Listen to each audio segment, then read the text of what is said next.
So this lecture is called Counting the Costs by Neville in 1963. And there's a question that's given in Scripture, and it says, which of you desiring to build a tower does not first sit down and count the cost, whether you have enough to complete it?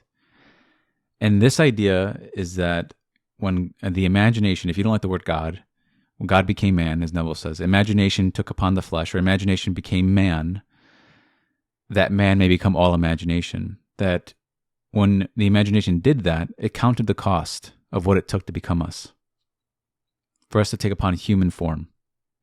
And it's a frightening cost, but God became us. The imagination became us. He's not pretending. I am, in a sense, is not pretending to be you. You feel it within yourself. This is who you are. You say, I am Edward. I'm not joking. I'm not making a humorous joke about it. I'm being serious.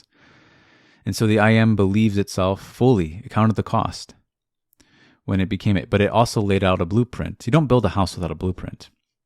And the blueprint will bring us back to itself. But when it brings us back to itself, it makes man divine. So the imagination becomes in the flesh or becomes man, and man becomes all imagination. But the same way it does that, it's the same way it sort of abandoned itself to become man, is what we must do on this level to move into a state that we want to be in. And so, if I want to be something, I have to count the cost. I have to abandon myself to what I want to be. And what's the cost in this case? Now, Neville gives us what the cost is. He asks a series of questions. He says, do I have the necessary persistency, the necessary faithfulness, the necessary power that in spite of all things contrary, I will persist? Do I have these virtues? That's the cost. That's the price you have to pay to become something new. And he goes on, he's like, in spite of tomorrow when everything denies it, do I have the persistency? Have I the faithfulness? And by faithfulness, I mean loyalty to the unseen reality. So here it is unseen, but to me it is real. He says, can I remain loyal to this unseen reality? That's the price we must pay. And you do have these virtues. You have them. You don't need money. It says, you have the divine coin. You have the price to pay. You do. And the coin is your faithfulness. Can you remain faithful? And by faithfulness, he means loyalty. Can you remain loyal to this unseen reality? It's unseen by everyone's mortal eyes. It's unseen by the moral eye, by the organ eye. But you, through this perception of Jacob, you see that it's done. You see it. Within you, it's real. Now, can you remain loyal to that idea of yourself? And if you do, you will become it. That's what William Blake says, does assuming a thing is, there's a firm persuasion that a thing is so, make it so. And Isaiah replied and said, in the days of imagination, that was true. The imagination can move mountains. And so I must have a firm persuasion. I must be firm in my persuasion of what I want to be. That a thing already is so. Does assuming that a thing already is so make it so? That's the question. And you contemplate on that idea. What if I were to believe that I already am the thing I want to be? Do I become it? If I believe I am that, will I become it? And do I have the necessary persistency of faithfulness in that? Can I remain loyal? That's what it means. Can I remain loyal to the fulfilled inner me? And that's the coin that you must use. That's the price you must pay. Can I abandon what I am and to become what I want to be? And so this lecture is basically hinting, or it's getting to the point that causation is mental. And again, that's another investigation. Is causation mental? And he goes on, and he gives this example of this woman. She wanted her husband to be a judge, and he wanted that. And she says, well, why don't you address him as the judge? And he says that his brother wanted to be a doctor. Neville's brother wanted to be a doctor, and his wife would address him as the doctor all the time before he was that. And she did the same thing. And I personally think that she could have just addressed him this way and within her imagination. I don't think she had to verbalize it, but she verbalized it. But she goes, always address him as the judge, and he will become that. And he did. She remained faithful to her assumption of him. And he started to take upon, and he said he wanted to be this and started to form in his world. So although in the world it's not there, In the physical, he's not the judge, but in the mental, he is. And that's what we commit to. We commit to the unseen reality that he's the judge. And that's what you must do for yourself. You don't give up on yourself. You rearrange yourself. And then he goes on to say about how don't think you're selfish for wanting more within yourself. He goes, you say that's selfish, forget it. It's all part of your own imagination anyways. So if you can imagine yourself earning X amount of dollars and you are persistent and you believe it and sleep as though it's true, in a way you do not know, and no one could devise the means by which it will become a fact, it will become a fact. And so that's the price. The price is to be persistent, to remain loyal to the idea that you already are making that you already are the thing. Can you remain loyal to that? Or do you go back to what you once were? Do you disbelieve it eventually? Can you persist in spite of tomorrow? Tomorrow might show the contrary. Tomorrow might show the denial. But can you be persistent in spite of that? Can you trust fully in your imagination implicitly? Can you let go of the denial? Can you let go of tomorrow, what it shows, and be persistent now to yourself? Because that's really who you're persisting in. And so to give up on the mental you is to give up on yourself.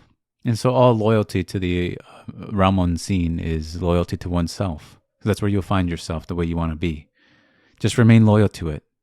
Be committed to yourself, the imaginal you. And that's who you start to become. We start to become our imaginal selves, what we're imagining ourselves as. Now there are good states and there are bad states for us, but choose the good because you can. You have the choice and the option to. You might as well just take it because it's within you, and don't feel selfish. Don't try to work out as to wonder, should I or should I not? Is it okay? Just do it if that's what you want to do. If that's what you want to be, start to be that. If it's something wonderful and you're not used to being wonderful, don't worry about it. Just start to imagine yourself wonderful. For there's no other way to become something in imagination other than to assume you already are that thing. So the method to become something is the same. The nature of what you become can change. But don't ever feel like you're not allowed to be a certain nature. Don't ever feel too small to be something larger than what you are. It's just a state. You have to always remember that you are not the state, but the being behind the state. Because the moment you start to think of yourself as the state itself, and you don't like the state you're in, you'll shame yourself. And there's no need for that. You're not even the thing that you don't want to be. You're the being behind it that attaches itself to states. And then he goes on to say that the state that I often return to is the state that I'm in. That's the state I've committed to. Just like a name, if you were to change your name, it would take a few times before you would actually turn and respond when someone says your new name. It's the same idea. So at first you don't feel like it's you, but then over time it starts to become your nature. If you're persistent, if you believe, you have to believe that you already are that thing consistently. That's what you must do. And then he goes on to say something quite funny and interesting. I'm not sure what the question was. It says inaudible, so you can't see the question. But the first thing he answers is, no, my dear, I never consider the cost of what I want. And so while he imagines, he's not putting the condition of cost. He's not putting the conditions of what he lacks and what he otherwise needs first to have the thing he wants to imagine. He doesn't consider it. You don't have to consider the physical cost of something. The cost is the divine coin, which is, do I have the faithfulness? Can I remain faithful to this dream? And that is how we fashion our worlds. We fashion it through faith. Whether we like it or not, we're always having faith in something within ourselves. You can't really escape imagination. You can't escape your own imagination. So you're always going to imagine regardless.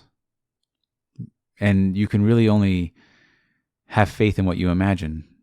So you're always going to have faith in your imagination, but what you have faith in inside of yourself is up to you. But you have the choice to choose something wonderful, to choose something good for yourself and for another. In that case, she saw her husband as a judge. He wanted that.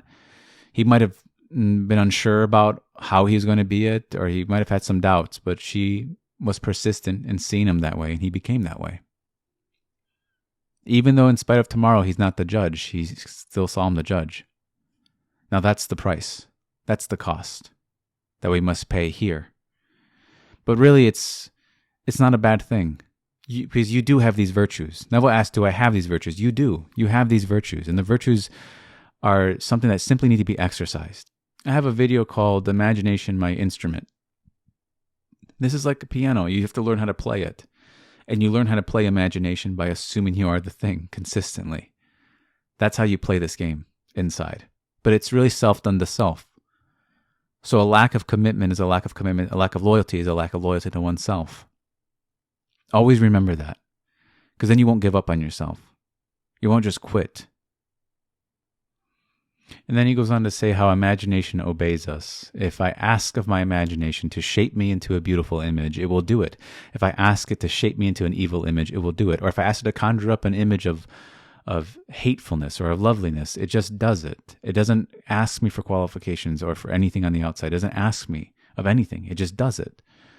And so if I want, I don't have to feel that I'm unworthy of something. If I want to imagine myself lovelier, the imagination just does it. And what's called upon me, the price I must pay to buy that dream, is my faithfulness to it, my loyalty to it, to the unseen.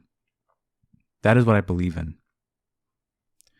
And so I'm going to keep this one a little bit shorter. I'm going to end that one here. And you'll see these daily. You'll see one tomorrow. And I'm just picking whichever ones sort of inspire me to speak.